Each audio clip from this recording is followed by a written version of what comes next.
All right, joining me right now, Republican Congressman from New York, Lee Zeldin. Good to have you here, Congressman.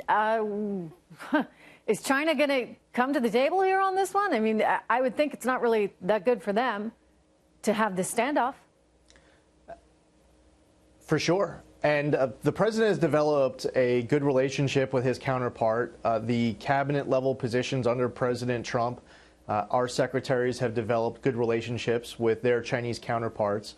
There have been a lot of conversations and meetings that have taken place. We're not just talking about trade. We're not just talking about North Korea. There are many different issues that are on the table. China is an adversary in some respects with regards to some of what is on the table. The president has taken a tough stance that China is not used to as far as American presidents in the past. I believe that the president understands, the United States president understands full well that American exceptionalism is not just about having the greatest military in the world, it's also about having the largest economy in the world, and he's showing a willingness and understanding of how to leverage that. And hopefully China is going to be able to, in understanding the consequences of a prolonged trade battle with the United States, be willing to improve some of those trade deficits sooner rather than later. There are other issues beyond just improving a trade deficit with the United States.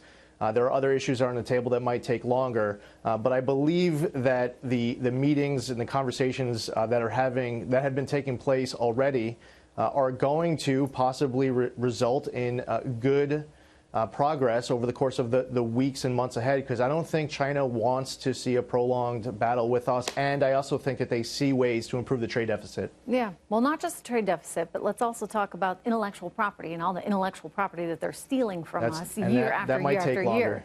Yeah. Really? I mean, isn't this pretty simple? Yeah, they so just that's stop a big deal. I mean, you know, it bugs me because if I'm a CEO, hopefully I'm thinking about the long-term health of my company, but too often, Congressman, they're too interested in the bottom line for the quarter or for the year.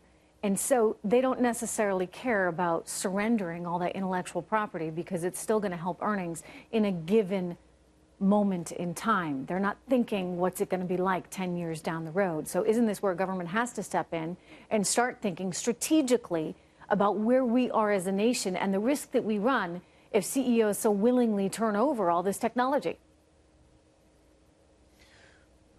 Right. You're getting to the heart of what may be a bigger, longer issue to settle. As we're seeing with Russia and the sanctions that went into place last week and stopping the U.S. national security sensitive technologies from going to Russia, with regards to what has access to China, what the Chinese steal, and how other adversaries of the United States are able to get access to national security sensitive technologies directly from China if they're not getting it from the United States. Also, the cost to do business, where China might not care about what you are doing with the disposal of certain products to protect their own environment, or what they might be paying their own employees as it relates to wages, where a manufacturer here in the United States might be spending $12. They're going to have to care about it.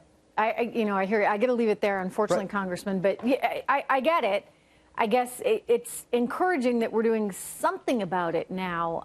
It would have been nice if we could have been spearheading this effort over the last couple decades. But we are where we are, and at least it's being attended to. Congressman Zeldin, thank you very much.